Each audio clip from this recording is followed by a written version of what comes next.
Welcome to Dodgers Daily for Monday, September 12th. I'm Casey Porter of Dodger Poke Report. I'm so glad that you decided to tune in. There was a lot of great action yesterday. Oklahoma City made history. Tulsa, well, we're going to put their game in the past history. The Loons and the Quakes, they finished up their 2022 season, the regular season yesterday. Great Lakes will start their playoffs on Thursday. So there's a lot of great action. Let's not waste any more time. Let's get right to it, and let's take a trip down on the farm. OKC pounded out 18 hits and 20 runs in a Sunday afternoon beatdown of the Tacoma Rainiers, the AAA affiliates of the Seattle Mariners, 20-5 at the beautiful Bricktown Ballpark in front of 7,088 fans. It was a good weekend as far as crowds went at the Bricktown Ballpark. You are looking at Jacob Amaya. He hit his second grand slam with Oklahoma City, his 15th home run of 2022, and it was hit 102.1 and traveled 411 very happy feet. Amaya also hit his 18th double.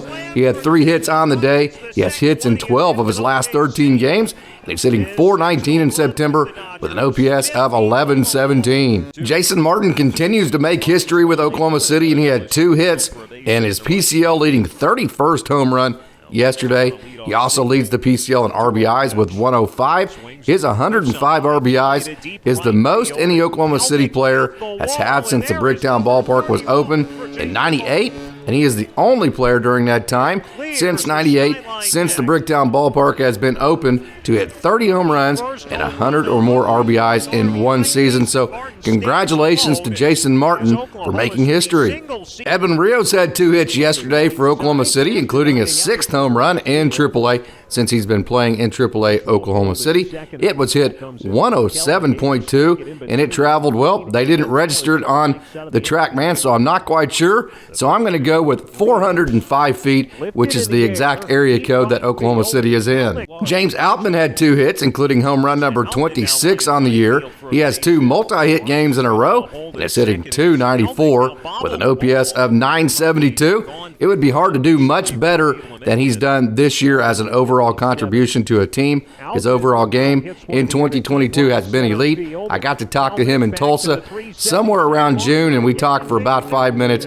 His comment to me was, the key to this thing is just kind of making your down times where you're not going quite as good not last as long. He has certainly been able to do that. I've had a chance to talk to him on a couple of occasions. His big quote that I remember the most is, how do you eat an elephant? Which means that when you have a huge goal, how do you reach it? Well, you take one bite at a time. Certainly he has done that. He has just continued to take one bite at a time at his career and continue to get better at one thing at a time. He's always had the elite defense, the great arm, the incredible athletic ability. He was a linebacker at Sarah High School while he was a prep in his career there. So, he's very tough. He has that linebacker mentality. If you go to my YouTube page, you can see a defensive mashup of him going to the wall. He is not scared of going to the wall and making plays. He actually flipped over the wall once. Offensively, he's always been able to hit for power. He has added that consistency this year. He has worked very hard at it. He has taken that bite out of that elephant one bite at a time, and here he is. He has had an elite year in 2022, so I'm so excited to see the future for James Outman. Tony Walters, the catcher, had 3 hits yesterday, including his 8th double. Walters is having a great month of September.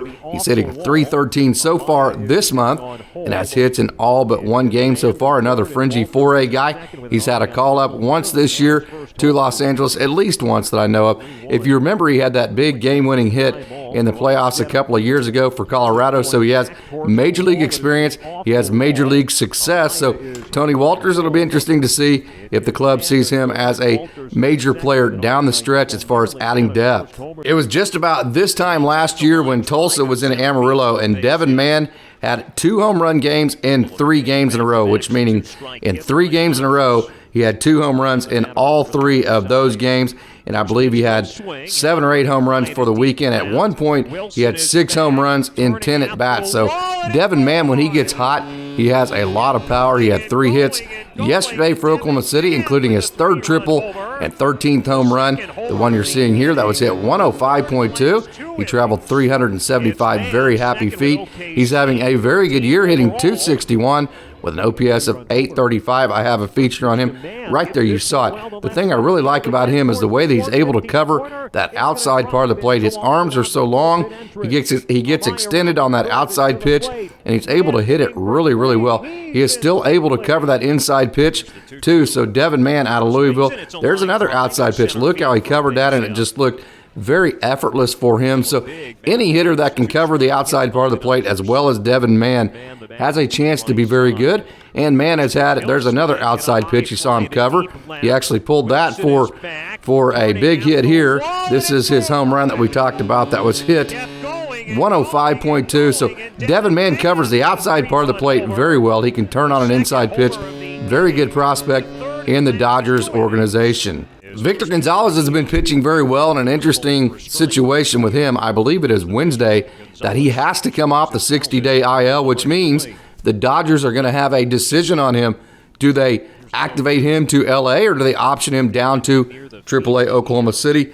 We will see which way the club decides to go with him, but he had another scoreless outing yesterday with Oklahoma City. He has been pitching very well. He is in great shape. I think he is ready to make a playoff run with the big club, but I believe it is Wednesday. He comes off of the IL. We'll see what the club does with him. I've had a chance to talk to Nick Robertson a couple of times, the young man out of James Madison, a very impressive young man originally from Virginia, and we just kind of talked about his stuff a little bit, and you know, he wasn't used a whole lot at James Madison. His coaches there did a wonderful job protecting his arm, so although he is in his mid-20s, I wouldn't consider that a factor at all because his arm has been lightly used, or at least it was in college. And, you know, he has a good arm, 94 to 96 on the fastball, the slider, and the change.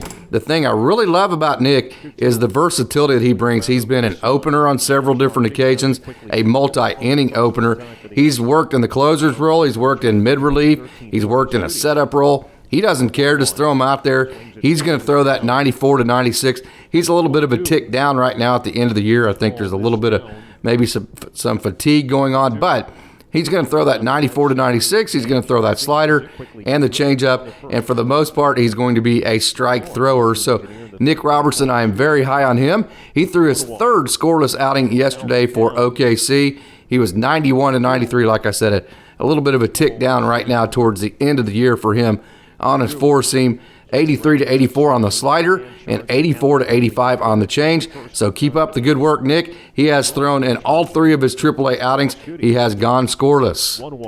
Although the scoreboard got sideways, very sideways yesterday for the Drillers, Lionel Valera continued to be a bright spot and continued his remarkable series at Frisco with 2 more hits and home run number 18 that you just saw. He has home runs on back-to-back days and has homered in 3 of his last 4 games and is 9 for 20 with 3 home runs, a double, 13 RBIs, 6 runs scored, and 19 total bases in his last 4 games.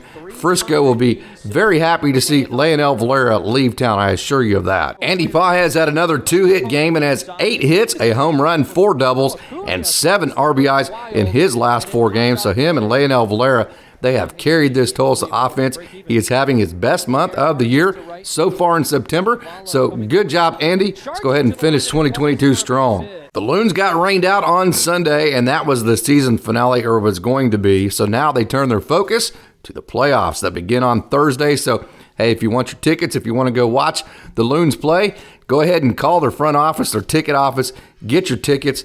The playoffs start on Thursday. I was able to catch up with their manager, the Loons manager, Austin Chubb, and ask him about the season and the upcoming playoffs. Here's what he had to say. I couldn't be more proud of what our players and staff were able to accomplish this season. It was one of the best in Loons history across the board.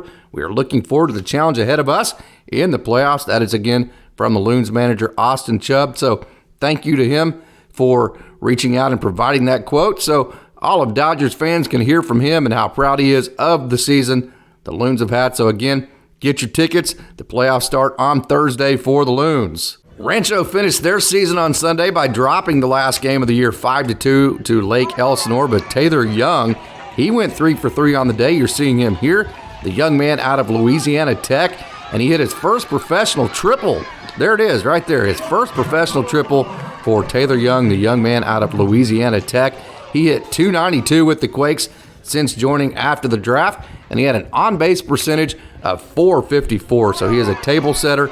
And then also he drives in runs, he gets on base, and he gets a lot of hits. I love this young man. Taylor Young, I cannot wait to watch his first full season in the organization next year. Kyle Frumke hit home run number 3 as a Quake. He has hits in 8 of his last 9 games and has 15 total bases and 6 runs scored in the 8 games played this month. So Kyle Frumke has had a good month of September to finish the season. I'm glad that you tuned in to another edition of Dodgers Daily for Monday, September 12th. I also hope that you tune in tomorrow. I hope that you go to DodgerPokeReport.com or you visit Dodger Poke on all the social media platforms, Facebook, Twitter, Instagram, or TikTok. I also hope that you go to your podcast streaming service of your choice and you become a subscriber to the Dodgers Daily Podcast. Hey, if you like this video, go ahead and click that like button, share it with all your friends, tell all your friends about it, leave a comment so we can keep providing you content like this in the future. As always, thanks for tuning in and go Dodgers.